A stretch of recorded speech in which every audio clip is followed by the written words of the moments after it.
On the news, Nigerian nurses begin 7-day nationwide strike. Minister reaffirms federal government's commitment to end strikes in tertiary institutions. Northern leaders accuse Tinubu's administration of marginalization. Edo State judiciary pledges full support for Governor Pueblo's fight against cultism and kidnapping. In addition, we have the exchange rates and weather report, so stay with us. You're welcome. This is the news on the hour on Providence Television International. I am Ugbebo Ikikwa. Nurses under the umbrella of the National Association of Nigerian Nurses and Midwives Federal Health Institutions sector have begun their planned 7-day strike on Wednesday, 30th July 2025. The members vowed to complete the strike even if the government calls for negotiations, as the national chairman of the NANNM FHI, Morakinyo Real One, disclosed that the federal government had 15 days to respond to their demands but failed to act.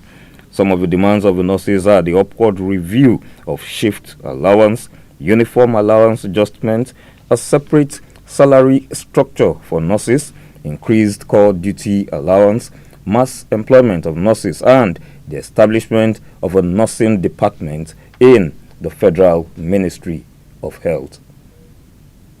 The Minister of Education, Dr. Tunji Alausa, has reassured Nigerians of the federal government's commitment to end the era of strikes in Nigeria's tertiary institutions and promised improved engagement and fulfillment of agreements with academic unions. Alausa, who gave the assurance on Tuesday, stated that President Bola Tinubu has issued a firm directive to prevent further disruptions in tertiary education, emphasizing the need for better relations with unions and government to demonstrate sincerity. The minister disclosed that previous administrations failed to implement agreements reached with unions. Addressing concerns about salary delays raised by some lecturers, Dr. Alausa clarified that the government has not stopped paying wages. The political and civil leadership of northern Nigeria converged in Kaduna on Tuesday for a landmark assessment of President Bola Tinubu's administration, an event that laid bare divisions within the region over claims of marginalization and the performance of the federal government. While some stakeholders lauded Tinubu's developmental strides and appointments in the north, others voiced strong concerns over what they described as growing neglect, insecurity, and economic exclusion under his watch. Held at the historic Arewa House and convened by the Sir Amadu Bello Memorial Foundation, the two-day engagements brought together a powerful mix of former governors, traditional rulers, ministers, civil society leaders, and technocrats from across the 19 northern states. Among attendees on Tuesday were the Secretary to the Government of the Federation, Senator George Akume, Minister of Information, Mohammed Idris, National Security Advisor, Nuhu Ribadu, Chief of Defense Staff, General Christopher Musa, and the Chief of Air Staff, Air Marshal Hassan Abubakar. All appointees of President Bola Ahmed Tinubu from the north were also present. Edo State judiciary and legal practitioners have pledged their full support for Governor Monday Okpebholo's ongoing efforts to combat cultism and kidnapping. This unified stance was evident during a high-level meeting of the government at the government house in Benin City on Tuesday. The governor, in his address at the meeting, stressed the importance of a collaborative approach between the executive and the judiciary, describing their relationship as very cordial.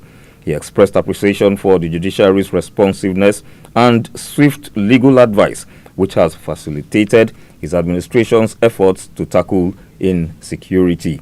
He reaffirmed his commitment to fight cultism and kidnapping, emphasizing that these crimes pose a significant threat to the state's economic development. State governments have accused the federal government of attempting to reverse the gains of power sector of Power Sector Decentralization, warning that proposed amendments to the Electricity Act could erode their newly granted autonomy and undermine Nigerians' electricity reform trajectory. At a high-level engagement between the Minister of Power, Adebayo Adelabu, and State Commissioners of Energy on Tuesday, state governors' representatives demanded full respect for subnatural regulatory powers, especially over electricity tariffs, licensing, and distribution systems. The discussion was against the backdrop of rising tension over the announcement by the Enugu Electricity Regulatory Commission to reduce the cost of the Band A tariff from 209 naira per kilowatt hour to 160 naira per kilowatt hour. The federal government rejected the decision, insisting that state governments will be responsible for covering any market shortfall or subsidy. The Nigerian Electricity Regulatory Commission also maintained that states lack jurisdiction over the national grid and power stations established under federal laws or operating under the NERC issued licenses. Please stay tuned as the news continues after this break. Providence Television International calling. For advert placements and news coverages, please contact Providence Television International at 42 Igbesama Street, Bairia Junction, Benin City. You can reach us on telephone numbers 08033511599, 08100710297, or 08129924847. Remember, we cover both home and abroad. Providence Television International, the game changer. Thanks for staying tuned. Edo State Police Command has commenced the investigation into the alleged brutalization of Ohai Ahani by members of a local vigilante group in Auchi, Esako West local government area. The command condemned any form of assault, cruel treatment, or abuse of authority by individuals or groups operating under any guise. In a statement signed by the police public relations officer, CSP Moses Yamu, the Commissioner of Police, Monday Agbonika, ordered a thorough investigation to unravel the circumstances surrounding the incident, identify those responsible, and ensure that they are brought to justice in accordance with the law. A video clip of the incident, which occurred on Saturday, has gone viral and elicited widespread public concern and condemnation. CSP Moses Yamu further stated that the command will not condone any act of impunity or human rights violation, irrespective of the status of the individuals involved. He urged members of the public to remain calm and law-abiding and to allow the police carry out a comprehensive investigation into the incident, as updates will be disclosed as the case progresses. Las Vegas will play host to the 2026 World Cup draw on December 5th, 2025, with the Sphere serving as the ceremony site. Next year's World Cup will be hosted by the United States, Canada, and Mexico, with 48 teams participating. In all, 12 groups of 4 nations will be drawn. The Sphere is a 7,500-seat venue which opened in 2023 and boasts a screen of 54,000 square meters. The transfer talks between Atlanta and Inter Milan for the sale of Nigerian forward Ademola Lookman is still deadlocked between both clubs as they insist on 50 million euro asking price. This is coming from Inter Milan, and the player, after improving their offer to 40 million euro. Inter President BP Marota has indicated that the matter will be closed in 2 or 3 days, which means that an offer of 45 million euro plus 5 million in bonuses could be enough to strike an agreement. It remains to be seen if Inter are ready to make that final push to get Lookman over to their team. United States President Donald Trump's approval ratings have dropped to 40%, the lowest level of his second term in office, as Americans remain concerned about his handling of the economy and immigration. President Trump campaigned on promises to supercharge the U.S. economy and crack down on immigration, and the recent poll found that Americans gave him mixed marks on both areas where his administration is using aggressive tactics. Other recent polls show growing discontent with Trump's approach on immigration, with concerned Americans saying he has gone too far when it comes to deporting immigrants living in the United States. And now to the exchange rates.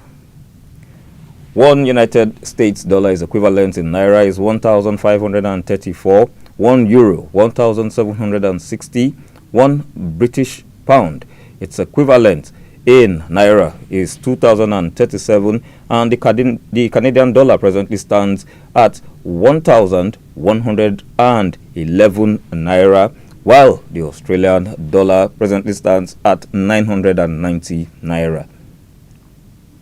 The weather forecast for Thursday, 31st July.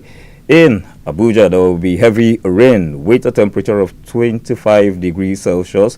In Lagos, Benin, and Port Harcourt, there will be light rain, with Lagos having a temperature of 28 degrees Celsius, Benin 26 degrees Celsius, and Port Harcourt 27 degrees Celsius.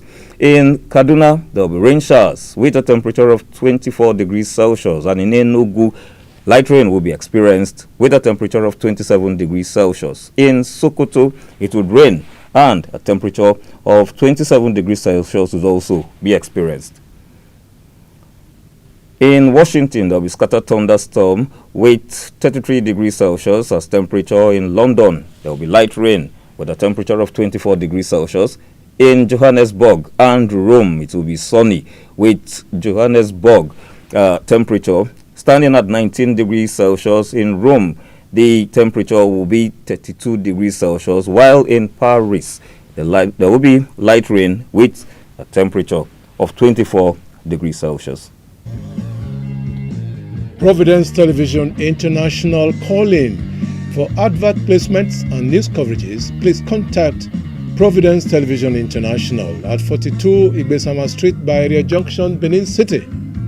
You can reach us on telephone numbers 08033511599, 08100710297, or 08129924847. Remember, we cover both home and abroad.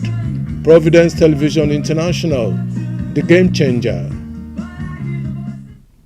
And that's the news on the hour on Providence Television International. Don't forget to tell your friends and family about Providence Television International. Please stay tuned.